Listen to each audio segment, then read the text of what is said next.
Welcome back to TV Asia World News. The Arctic region has always been a favorite area and a location which Russia has been eyeing for years. And now Russia has deployed their army and navy in the Arctic range at Severnaya Kliva base. It's strategically located on Kotelny Island and permanently houses up to 250 military personnel responsible for maintaining air and sea surveillance facilities and coastal defenses like anti-ship missiles.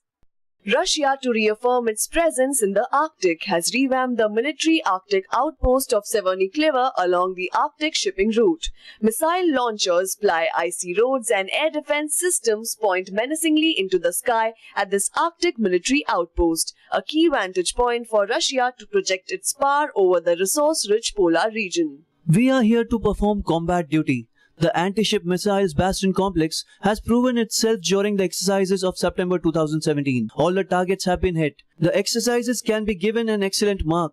The base is painted in white, blue and red colors of the Russian national flag. It has been designed so that soldiers can reach all of its sprawling facilities without venturing outdoors, a useful precaution in an area where temperatures often plunge to minus 58 degrees Fahrenheit during the winter, and even in the short Arctic summer are often freezing at night.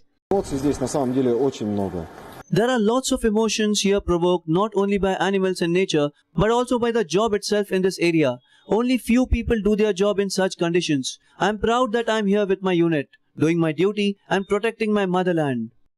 Russia is not alone in trying to assert jurisdiction over parts of the Arctic, as shrinking polar ice opens fresh opportunities for resource exploration and new shipping lanes. The United States, Canada, Denmark and Norway are jostling for position as well, and China also has shown an increasing interest in the polar region.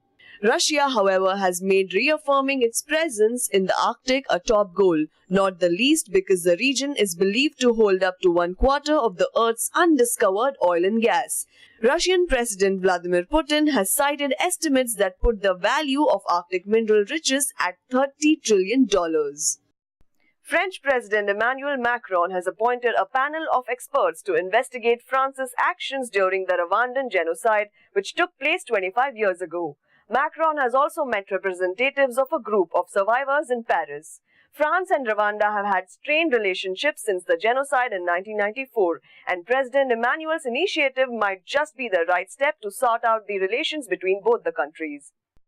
The Rwandan government had released an independent report long back accusing French officials of complicity in the 1994 genocide, risking further strains to already icy relations between the two countries. Archival documents also have showed that the French government was a close ally of the Rwandan regime that planned and perpetrated the mass slaughter of an estimated 800,000 people, most of them members of the Tutsi ethnic minority. When Rwanda's 1994 genocide happened, the scale of the crime was unimaginable. The United Nations estimates that between 250,000 and 500,000 Tutsi women were raped. Now 25 years later too, the relations between both the countries is still on the rocks. French President Emmanuel Macron has taken the matter in his hands and has assigned this matter to a panel of experts. Marcel Kabanda is just one of them who lost his family in the 1994 genocide. He has welcomed President Emmanuel Macron's initiative.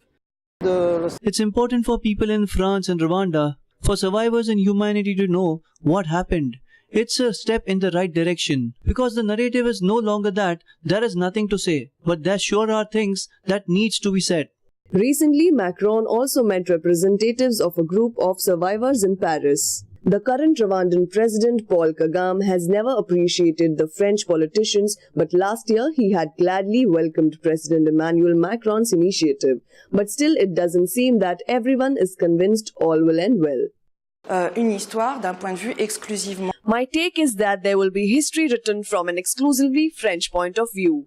We know a lot about France's old criminal regime, but the facts are published enough. There could be much more emphasis given to the matter.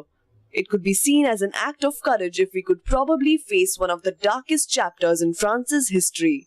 The research and the findings will come out in 2 years. Just in case the results don't come out in France's favor, and if it is found that France had a big role to play in the genocide, then it might anger those whose families suffered due to the genocide.